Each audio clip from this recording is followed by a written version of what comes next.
The cold settled heavily over Cleveland that morning, the kind of bitter, unmoving chill that crept beneath clothes and pressed itself against the bones. Anna McBride moved quickly through it, her breath rising in uneven clouds as she hurried down the cracked sidewalk toward the nearest drugstore. Her 10-month-old son had been coughing through the night, and by dawn his fever had climbed high enough to send a shock of fear through her exhausted body. She had no time to think about how little sleep she'd gotten or how thin her coat felt.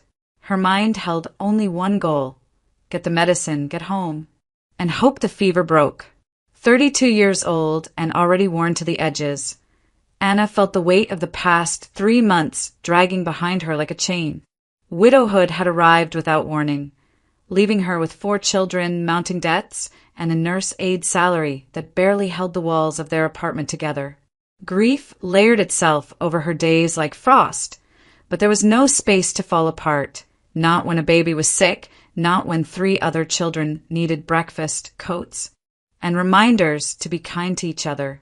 She clutched the small bottle of medicine against her chest as she exited the store.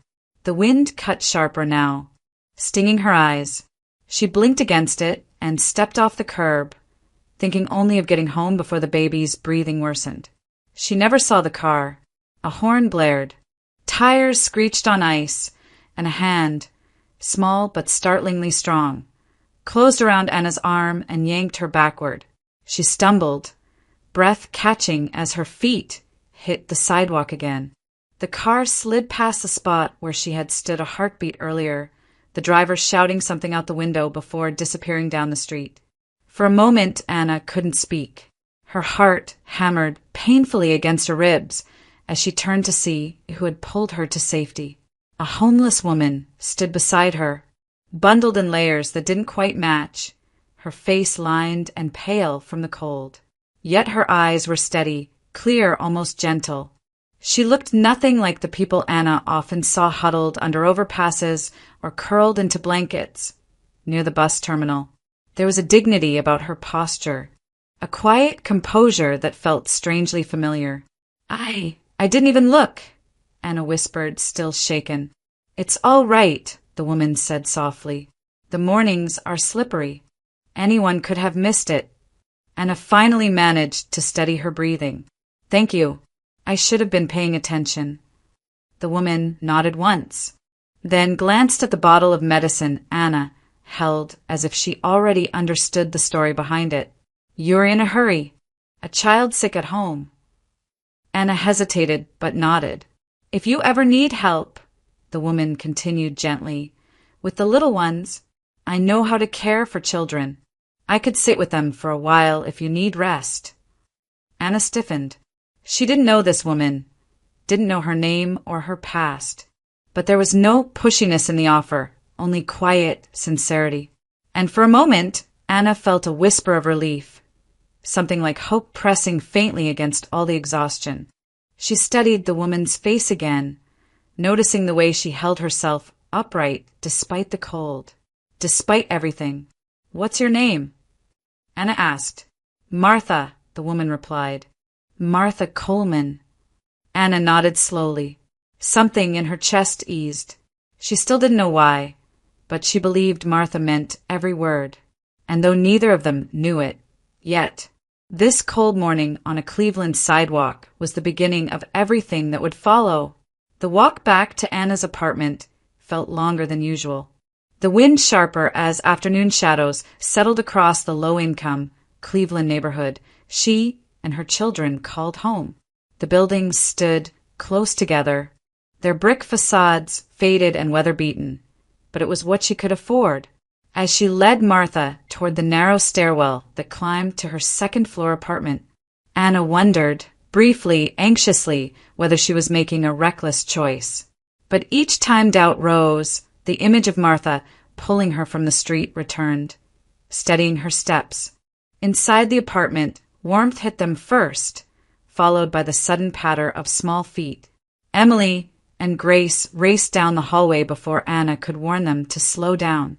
Colin appeared behind them, holding the baby carefully on his hip. Their eyes widened at the sight of the unfamiliar woman, standing beside their mother. "This is a friend," Anna said, only half certain the word fit. "Her name is Martha. She helped me today." The children didn't hesitate. Grace stepped forward first, her curls bouncing as she peered up at Martha with unabashed curiosity. "Hi, Grandma," she said brightly, as if the introduction had already been given. Anna's breath caught. She opened her mouth to correct her daughter, but the look on Martha's face stopped her. The older woman's eyes softened, glistening unexpectedly. Her hand trembled a little as she reached out to brush a stray curl behind Grace's ear. "Oh, sweetheart," she whispered, voice unsteady. "I haven't been called that in a long time." Colin shifted the baby in his arms and asked, "Do you know how to hold him?" His tone wasn't cautious, just hopeful. Martha nodded, and the 9-year-old moved forward without fear. Anna watched as Martha lifted the infant gently and securely, her posture instinctive, almost practiced. The baby settled immediately against her shoulder, letting out a small sigh. It struck Anna then how natural Martha seemed among them, as though she had stepped into a space she once knew. Martha blinked quickly and cleared her throat. "Your children are beautiful," she murmured. "They remind me of—" She stopped, confusion dimming her voice. "I'm sorry, I can't quite remember." Anna felt the familiar pinch of sympathy. "It's all right. You don't have to explain." She showed Martha around the small apartment, pointing out the pantry, the crib, the stack of folded blankets, the basket of toys in the living room. She explained the evening routine: dinner around 6, bedtime stories, lights out by 8. Martha listened attentively, holding each instruction with surprising clarity. Anna reheated leftover soup and placed a bowl in front of Martha. "It isn't much," she said. "It's warm," Martha replied. "That's more than I've had lately." As the hour for her night shift approached, Anna bundled herself again, trying to ignore the pulsing anxiety in her chest. Leaving 4 children with a stranger should have terrified her. Yet when she glanced toward the living room, where Martha sat cross-legged on the rug, the baby in her lap and the older kids leaning against her shoulders, fear loosened its grip. "I'll take good care of them," Martha said quietly, as if sensing the worry without being told. Anna inhaled, exhaled, and nodded. "I believe you."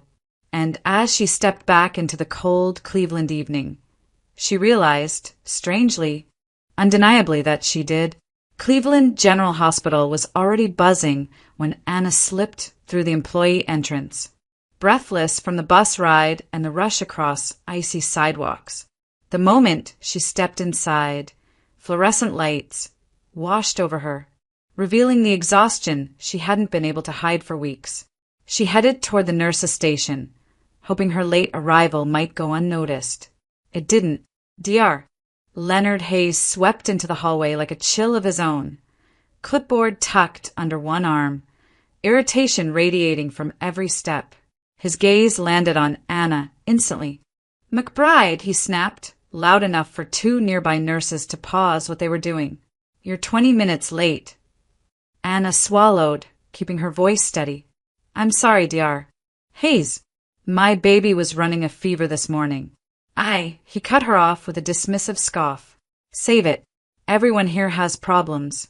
The hospital doesn't stop running because your personal life is messy." Heat rose to Anna's cheeks. She lowered her eyes, unable to argue. Hayes continued, his voice dripping with condescension. "Next time, plan ahead. Or perhaps consider whether this job is too demanding for someone in your circumstances." A murmur of discomfort spread among the staff. No one stepped in. Anna forced out a quiet, "Yes, doctor," and moved past him, her chest tightening. She had endured rude supervisors before, but Hayes had a way of making every word land like a blow, sharp, intentional, humiliating. Her shift dragged on with relentless pressure. Every task she completed seemed to draw criticism. Hayes pointed out imaginary mistakes, hovered over her shoulder, and corrected her in tones loud enough for Patience to hear. Even his compliments carried barbs. Finally doing it right, McBride. Took long enough. Anna kept her head down, reminding herself that losing this job would mean losing the only steady income her children had. Still, every reprimand chipped away at the fragile calm she had built that morning. During a brief lull, she found herself in the supply room restocking linens. Denise Parker, a longtime coworker and one of the few people who treated her with genuine kindness, slipped inside behind her. "Hey," Denise said gently. "I saw the way Hay spoke to you. You okay?" Anna nodded, though her eyes stung. "I just need today to end." Denise hesitated, then lowered her voice. "Earlier you mentioned a woman helping with the kids. Someone you barely know." Anna froze. "Her name is Martha. She seems good. The kids like her." "Anna," Denise said, choosing her words carefully, "I don't want to scare you, but you can't trust strangers like that, especially with 4 little ones. What if she's unstable or dangerous? I mean, you met her on the street." The linen in Anna's hands slipped slightly. Doubt, sharp and cold, slid through her chest. "I didn't have a choice," she whispered.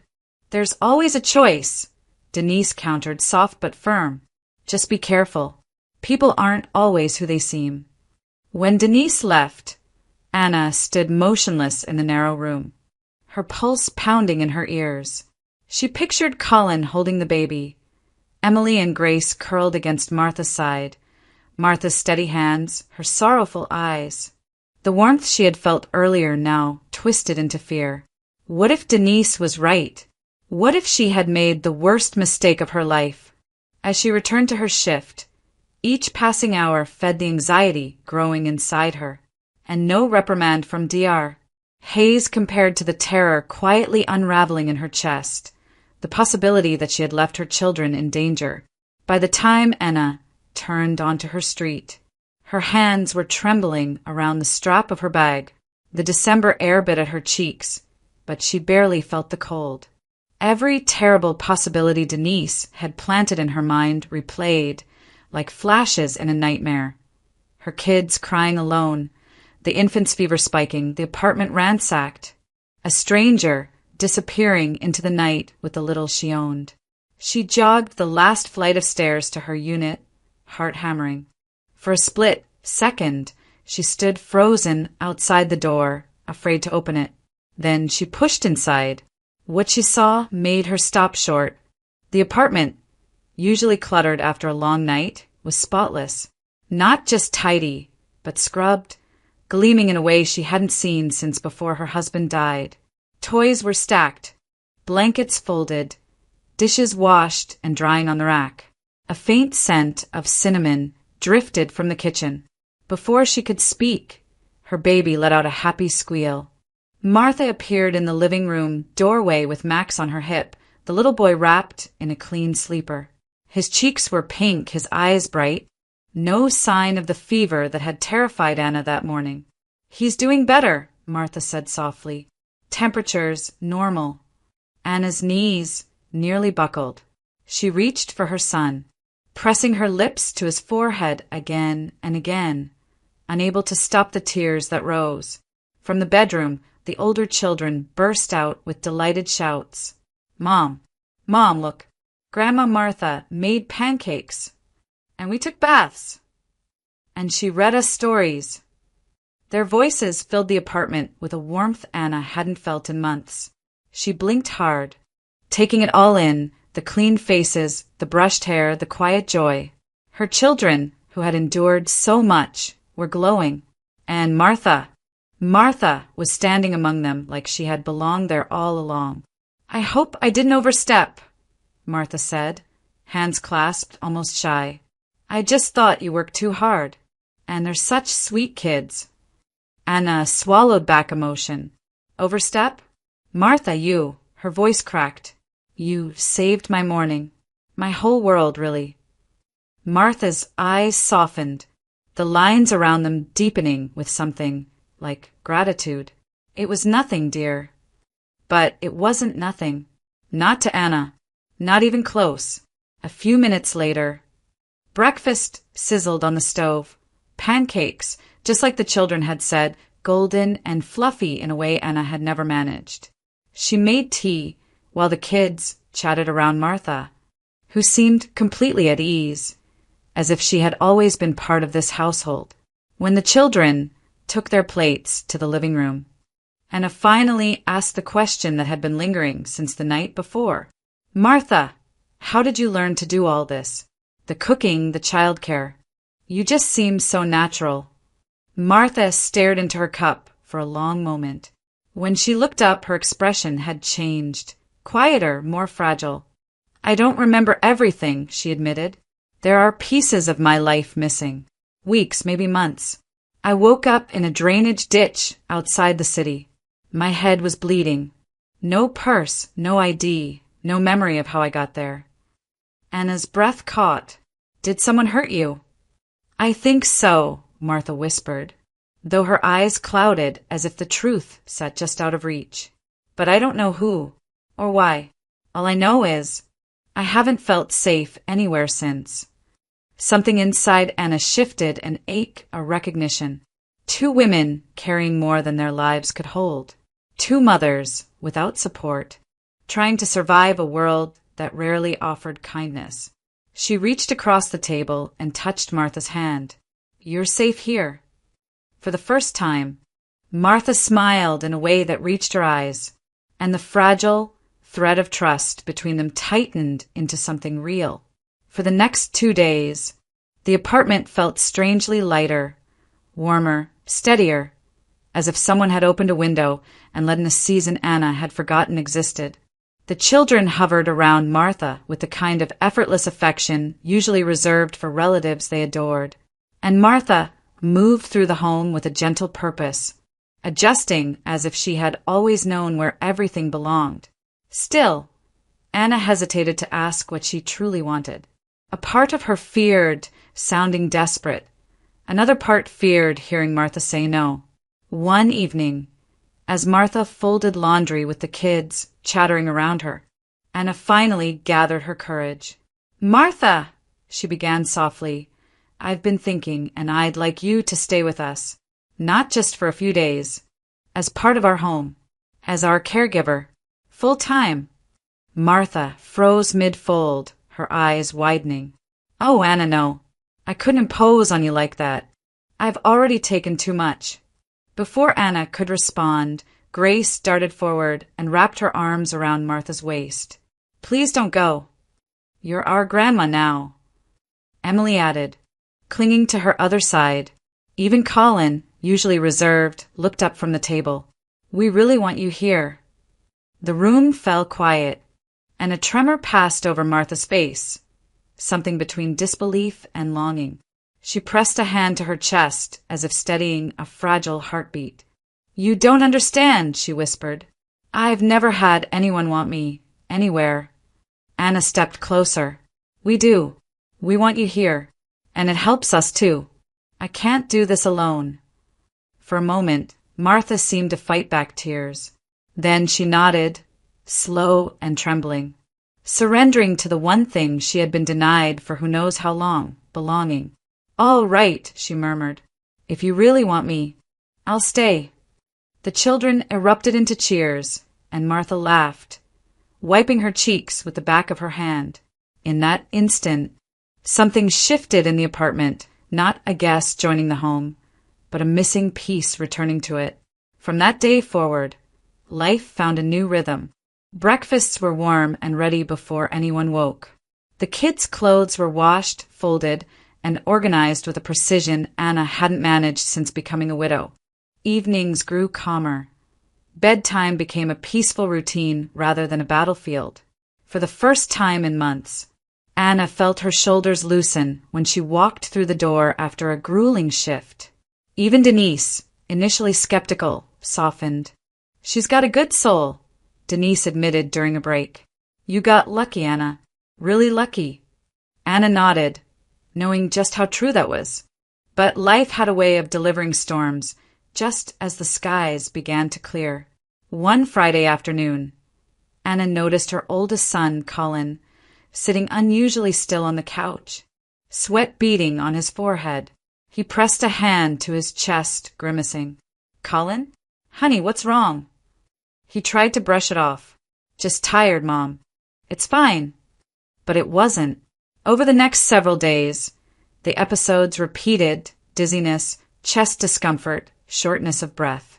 Alarmed, Anna took him to a pediatric cardiologist at the clinic. The diagnosis struck like a blow to the ribs. A congenital heart defect, one that had gone unnoticed until now, requiring surgery. Not optional, not someday, soon. As the doctor outlined the risks and the staggering cost, Anna felt her breath disappear. She had finally found stability. She had finally found help. She had finally found some fragile rhythm of hope. And suddenly, she was standing at the edge of a cliff again, staring down at the impossible. Anxiety, old and familiar, curled its fingers tightly around her heart. The miracle Martha brought into their home was real, but so was the next battle waiting for them. For nearly 3 weeks, the apartment lived in a rhythm that felt almost sacred. Mornings were warm and unhurried. Evenings were quiet, filled with the soft hum of stories, homework, and Martha's steady voice guiding the children through routines that once left Anna exhausted to the point of tears. For a brief moment, life resembled something close to peace. But beneath the calm, a storm was brewing. Colin's heart episodes grew more frequent. Some days he pushed through them with a brave smile. On others, he sat pale and trembling, clutching his chest until the wave passed. Martha kept a constant eye on him, reading every flicker of discomfort in his face. When Anna brought him for a follow-up appointment, the cardiologist didn't try to soften the truth. "The surgery can't wait much longer," he said, clasping his hands in front of him. "Without intervention, the risks escalate sharply. We need to move quickly." Anna nodded, though her pulse hammered in her ears. She already knew the urgency. What she hadn't fully confronted was the cost. The numbers he mentioned felt impossible. The kind of medical bill that crushed families with far more resources than hers. Afterward, on the bus ride home, Colin leaned against her shoulder. "Mom, am I going to be okay?" She swallowed hard, smoothing his hair. "Yes, sweetheart. I'll make sure of it." But her voice shook and he heard it. Back at the apartment, Martha was waiting at the door. One look at Anna's face was enough. She shepherded Colin to the sofa, tucked a blanket around him, and returned to Anna, her eyes sharp with concern. "Tell me," she said quietly. Anna broke. Not fully, just enough for her shoulders to sag, enough for her breath to tremble. "They need to operate soon. But the cost. Martha, I don't know how anyone is supposed to afford something like this." Martha cupped Anna's face in both hands, steadying her. "Listen to me. That boy is not going to suffer. We'll find a way." "We?" Anna whispered, surprised. "Yes," Martha said, firm and immediate. "We." Over the next days, Anna worked every shift she could beg for, double shifts, overnight shifts, temporary fill-ins. She scrubbed floors in unused wings, cleaned equipment rooms, volunteered for unpleasant tasks nobody else wanted, anything that earned even a few extra dollars. But no matter how hard she tried, the mountain before her barely budged. She contacted charities, applied for medical grants, waited on hold with insurance representatives who spoke in circles. Denise asked around the hospital, but returned each time with a sympathetic shake of her head. At night, when the children slept, Anna sat at the kitchen table drowning in forms and denial letters, her hands tangled in her hair. Martha always found her there. "You're not sleeping again," she would say, pouring tea without asking. No mother should have to carry this alone. Sometimes Anna cried. Sometimes she couldn't. Sometimes she simply sat there, letting Martha's presence anchor her. Yet even as the financial dread consumed her, another quiet mission tugged at her thoughts. Martha deserved answers. She deserved a past. She deserved a family if they existed at all. So late at night, while searching medical assistance programs, Anna also posted messages in missing persons forums, scrolled through social media groups, and emailed shelters, hoping someone might recognize Martha's face. She told no one, not even Martha, because love wasn't only about who stayed.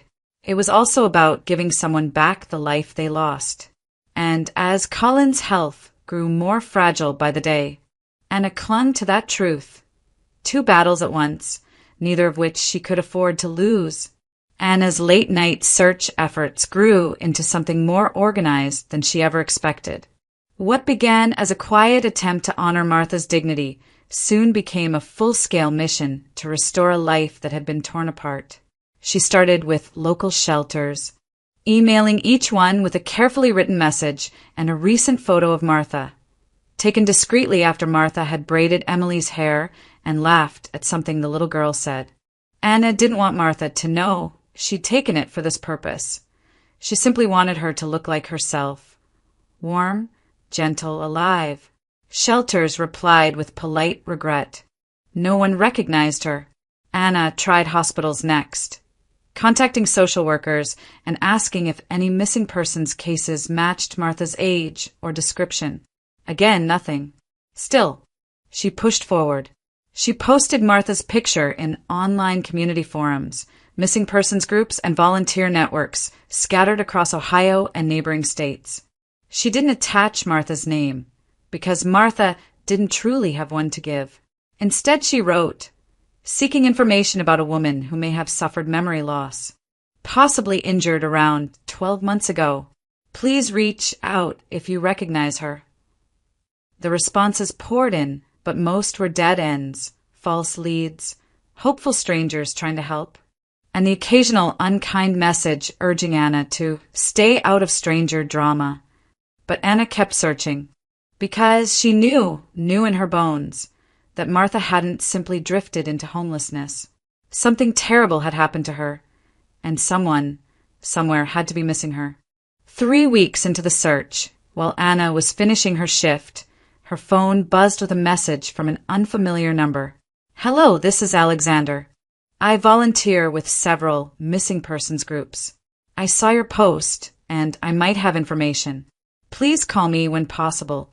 Anna stepped into an empty hallway, heart pounding, and dialed immediately. A man with a calm, steady voice answered. Thank you for reaching out, he said. I think someone has been looking for your woman. Anna gripped the phone tighter. Who? A man named Matthew Coleman. He posted a missing person request around a year ago. His mother disappeared while traveling. His description fits almost exactly. Age, height, appearance, even the detail about memory problems after an injury. Anna closed her eyes. Relief swept through her, sharp, overwhelming, tinged with fear. Are you sure? I can't be certain, Alexander said, but it's the closest match I've seen. He still checks the forums occasionally. I've already contacted him. He'd like to meet you. Her breath shook as she whispered, Thank you, thank you. When she got home, Martha was setting the table for dinner, humming softly while the children played nearby. The sight warmed Anna and tightened something deep in her chest. How could she tell this woman who had survived so much that her life was about to change again? After the children went to bed, Anna brewed tea and sat with Martha on the couch. There's something I need to talk to you about, she said gently.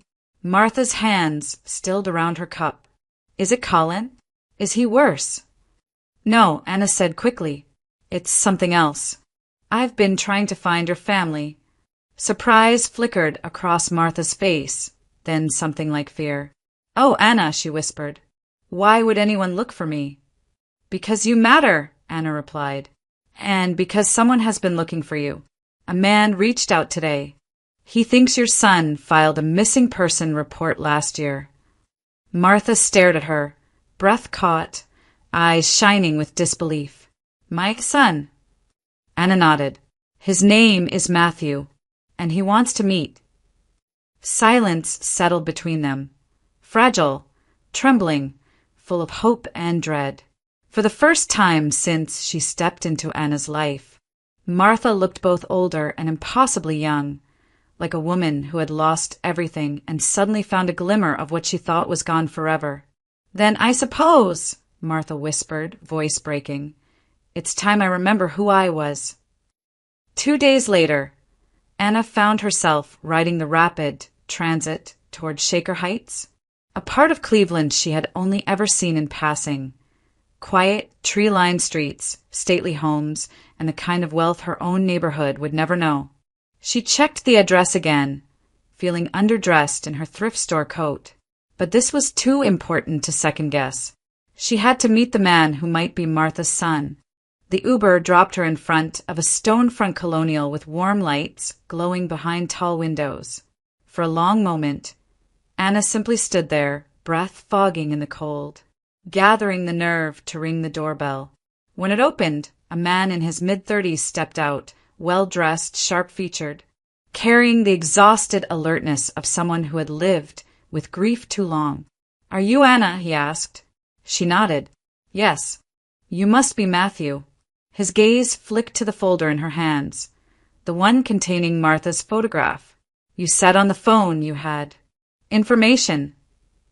Anna opened the folder and handed him the picture. Martha was smiling faintly in the kitchen, a bowl of pancake batter in front of her, flour dusted on her sleeve, an image Anna had taken on a morning that suddenly felt like a lifetime ago. Matthew stared at the photo. His breath left him in a single, ragged exhale. "That's her," he whispered. "That's my mother." He sank onto the entryway bench as if his legs could no longer hold him. His hands shook violently. He pressed the photograph to his chest. "I thought she was dead," he said hoarsely. I thought she was gone forever." Anna sat beside him, giving him time. When he finally looked at her again, she saw relief, disbelief, and something darker beneath the surface. "You said she doesn't remember anything?" he asked. "Very little," Anna replied. She woke up in a drainage ditch outside the city, head wound. No ID, no money. She wandered until some homeless individuals took her in. That's all she can recall. Matthew's jaw tightened, not in confusion but in recognition. "She didn't disappear on her own," he said quietly. "I knew it. I knew something wasn't right." Anna leaned forward. "What happened?" Matthew rubbed his forehead, gathering the tangled pieces of memory. "My mother and we were close. She raised me alone after my father died. Last year, when I got engaged, she wasn't comfortable with my fiancé, Lauren. She said Lauren was manipulative, controlling. Something in her just didn't sit right." Anna heard the hesitation in his voice, not doubt, but shame. "And I didn't listen," he admitted. "I thought Mom was overreacting. Then she insisted we set up a prenup. She said she wanted to protect the family assets my father left." Lauren exploded, accused Mom of trying to ruin the wedding. He took a shaky breath. The day before Mom disappeared, they had a fight, a bad one.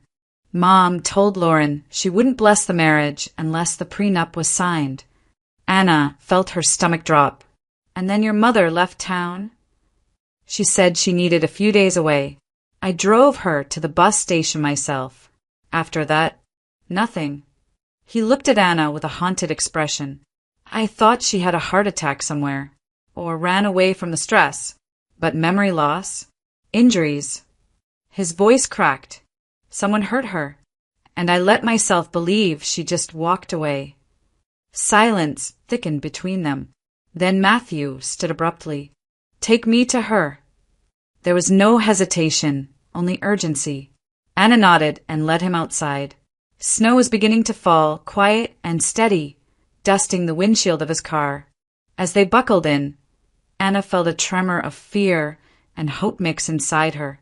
Matthew drove fast, gripping the wheel so tightly his knuckles whitened. He wasn't just going to see his mother.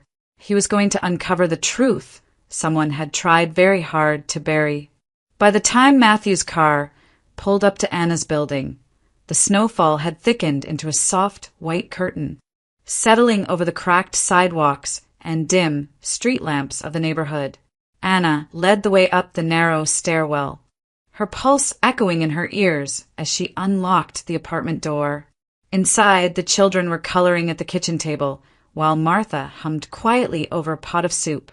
It was an ordinary scene, warm, peaceful, safe, until the door opened fully. Martha turned. Her wooden spoon fell from her hand and clattered onto the floor. She stared at Matthew as if seeing a ghost. He stepped forward slowly, terrified of breaking whatever fragile reality held them both in place. "Mom," he whispered. The sound of his voice shattered her paralysis. Martha brought trembling fingers to her mouth, releasing a choked sob. "Matthew, my boy. My beautiful boy." He crossed the room in 2 steps and wrapped her in his arms. She clung to him with desperate force, her tears soaking into his coat as she whispered his name over and over. Matthew held her just as tightly, shoulders shaking, anchoring her as though terrified she would vanish again. Anna quietly ushered the children to the bedroom, giving mother and son space. When the door clicked shut, Martha drew back, cupping Matthew's face with trembling hands. "I thought I'd lost you," she whispered. "I thought you were dead," he replied, voice breaking. "I spent a year grieving something that wasn't true." They sank onto the couch together, still holding hands as if afraid to release the moment. Martha's breathing steadied, but her eyes were clouded with something deeper, something that had been buried too long. "I remember," she said softly. "The pieces, they're coming back." Matthew stiffened. "Tell me." Martha closed her eyes. "I was at your house that night. Lauren was there. She was furious about the prenup, said I was ruining her life. I told her I wasn't signing anything, but I wouldn't let her marry you without protections either." Her voice quivered. She screamed that I was trying to destroy her future. Matthew swallowed hard. "Go on." I stepped outside to clear my head. The street was quiet, but then I heard footsteps. 2 men. They called my name. Her fingers dug into the blanket beside her. I thought they were from a security company or something Lauren hired. But their faces, she opened her eyes wide with fear. Cold, empty, wrong. Matthew's expression darkened, a storm gathering behind his eyes. One of them told me, "You shouldn't meddle with people who know what they want." Martha's voice broke. I turned to run, but they grabbed me, held me. One of them hit me on the back of the head. She lifted a shaking hand to the faint scar concealed beneath her hair. I fell. I remember Lauren's voice next. She wasn't screaming, she was whispering, terrified, desperate. Martha swallowed.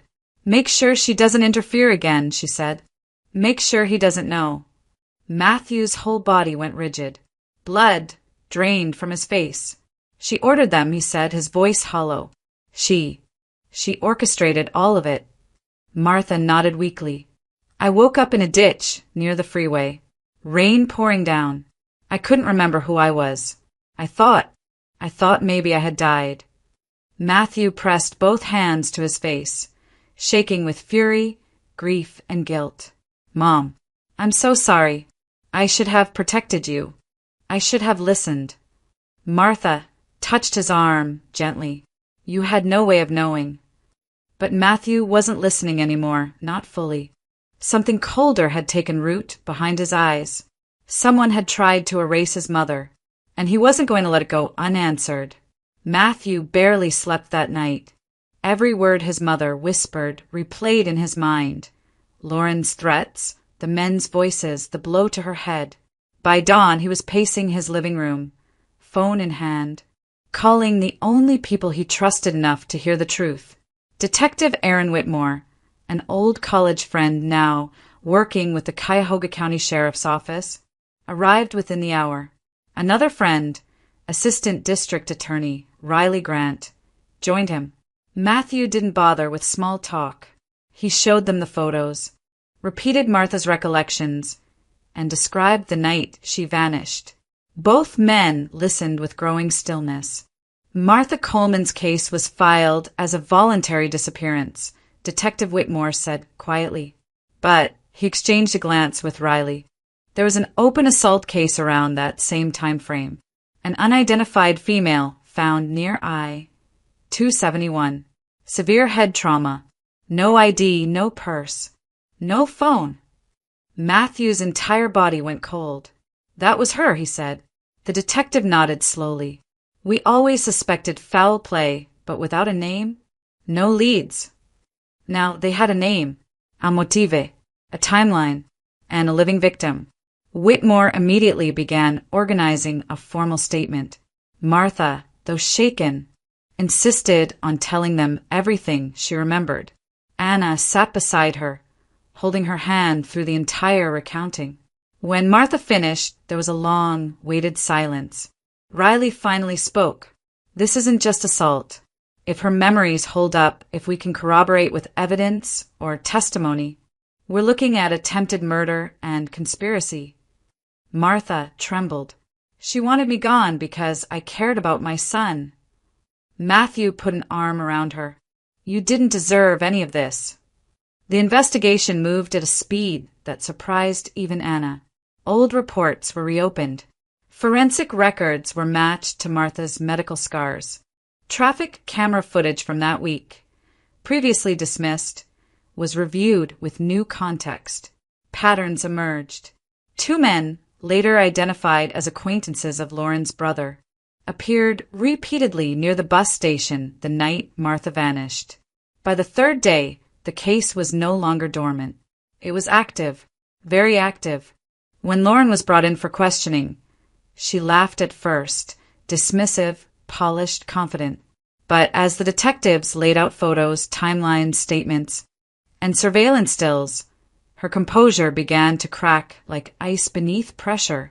Then came Martha's voice from the next room, recorded hours earlier. I heard her say, "Make sure she doesn't interfere again." That was the last thing I remember before the pain. Something inside Lauren buckled. She stared at the table, jaw trembling, hands shaking. When she finally spoke, the words spilled out in gasps. Fear, excuses, twisted justifications. But underneath all of it was the truth. She had ordered the attack. She had told the men to scare Martha. Then panic drove it further. By the end of the interrogation, Lauren had given authorities the names of both attackers, plus her brother's involvement in arranging the plan. Arrests happened within hours. Charges followed: attempted murder, conspiracy to commit assault, aggravated assault, obstruction, tampering with evidence. The news hit shaker heights like a thunderclap. Lauren's carefully crafted social world collapsed overnight. But Martha finally was free. In the days that followed, Matthew moved his mother into his home. He replaced the guest room furniture with soft blankets and warm colors, determined to rebuild every moment she had lost. Martha walked through the space slowly, touching framed photos of Matthew's childhood, whispering that she felt like she had returned from another life. But she didn't forget Anna. Anna and the children were invited often, so often that the home began to feel shared, stitched together by gratitude and the quiet strength that had grown between all of them. It wasn't just a reunion. It was the beginning of a new, extended family built from loss, survival, and the truth finally brought into the light. Winter melted slowly into a gray Ohio spring, the kind that arrived more with rain and thaw than sunshine. But for Anna, the world felt lighter than it had in years. The shift began the morning Matthew asked to speak with her privately, his expression steady but warm. "I've reviewed Colin's medical file," he said gently. "I spoke with Dr. Feldman at Cleveland Children's. Anna, I want to cover the cost of his surgery." The words didn't register at first. Anna blinked, certain she'd misheard. You don't have to." "I know," he said softly, "but I want to. Your kindness brought my mother back to me. Let me give something back to your family." Her knees felt weak. For months, she had lived with the dread of watching her son's health decline, knowing she couldn't afford to save him. Now, hope, real, solid hope, stood in front of her. When Anna began to cry, Matthew simply stepped forward and held her while she finally let years of fear loosen their grip. The surgery was scheduled quickly. On the morning of the operation, Cullen was brave but pale, clutching the stuffed bear Martha had sewn for him from old fabric scraps. Anna kissed his forehead, whispering courage into his hair. Martha wrapped an arm around her shoulders, steadying her, while Matthew handled every conversation with the surgical team. Hours passed like a lifetime. Then Dr. Feldman emerged, mask lowered, eyes smiling. He did beautifully. The repair was successful. Anna's legs nearly gave out from relief. Matthew caught her elbow. Martha cried openly, hands shaking with gratitude. When Cullen finally woke in recovery, Anna sat beside him, brushing hair from his forehead, overwhelmed by how peaceful he looked. It was the first time in months she saw her son breathe without strain. For the first time in years, she believed life might truly get better, and it did. Within weeks, Anna's world transformed. She wasn't drowning anymore. Work felt manageable again. Bills could be paid. Her children laughed more, slept more, worried less. The apartment, once chaotic and heavy with exhaustion, now felt like a home stitched together with warmth. Martha blossomed too. She became an honorary grandmother, not just in name, but in presence. She read bedtime stories, braided hair, patched knees after playground tumbles, and filled the walls with soft humming that made the tiny apartment feel strangely magical. And Matthew, he didn't vanish after helping. Instead, he appeared often, sometimes with bags of groceries, other times with books for the children, and sometimes simply with quiet companionship.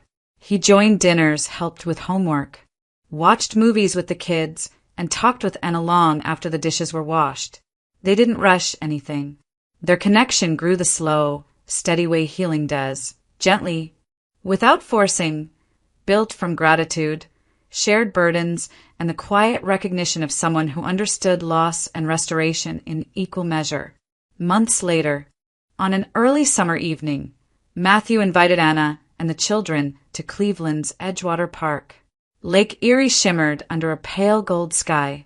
They walked along the shoreline while Martha sat on a bench nearby, smiling like she already knew what was about to happen.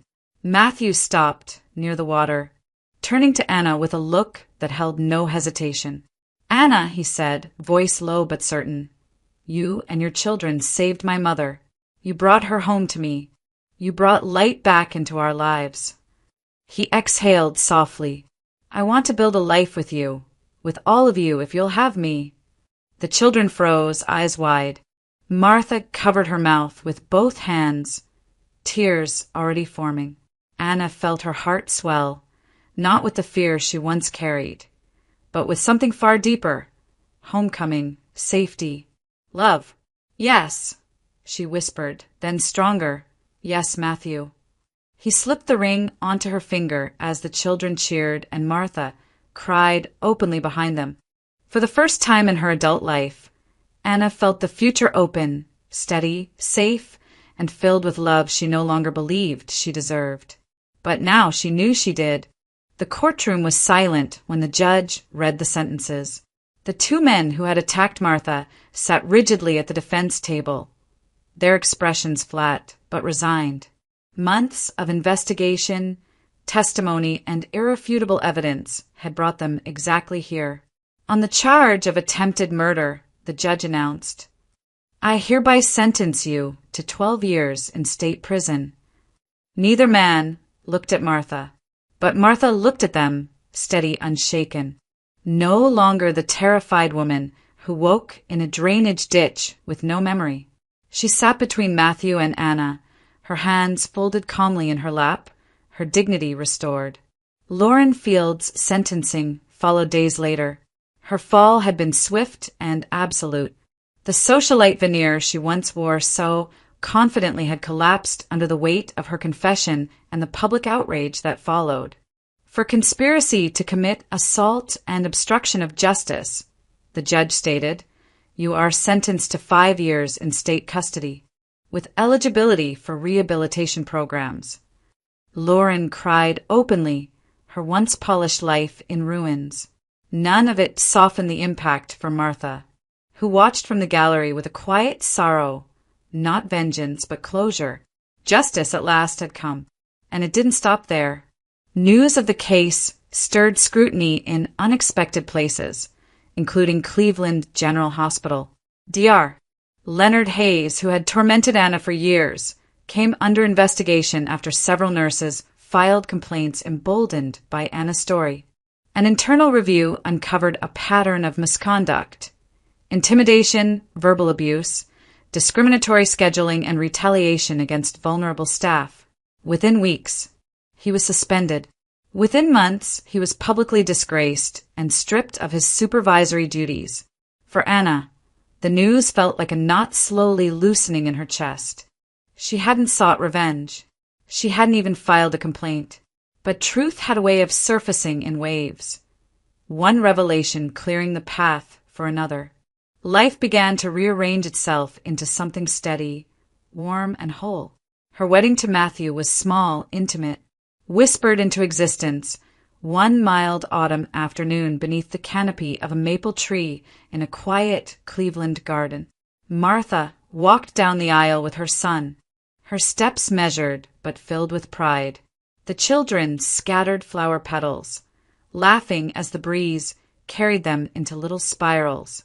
Anna wore a simple ivory dress, radiant not from fabric but from peace. When she and Matthew exchanged vows, it felt less like a beginning and more like the final piece of a long, painful puzzle sliding into place. Soon after, they moved into a warm, light-filled home in a quiet suburban neighborhood, big enough for all 4 children, with a backyard where they could run and play. The house didn't feel extravagant, it felt earned.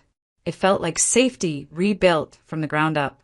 Anna rented out her old apartment, using the income to finally build financial stability, the kind she had never known. Every month, she placed a small portion into savings, smiling each time she did. Survival had transformed into security. Martha, meanwhile, received a civil settlement connected to her case.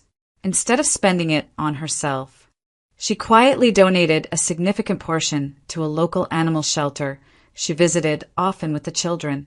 Seeing her name engraved on a brass donor plaque brought tears to her eyes. "It's good to give life somewhere," she said softly. And the family, bound not by blood alone but by rescue, chance, and destiny, celebrated their first holiday season together in the new home. The children hung handmade ornaments. Martha baked her late husband's favorite cookies. Matthew lit the fireplace. Anna watched it all through grateful eyes, knowing how impossibly far they had come. They had survived tragedy. They had rebuilt through kindness. And now, at last, they lived in peace. A life restored, a future earned, a family complete.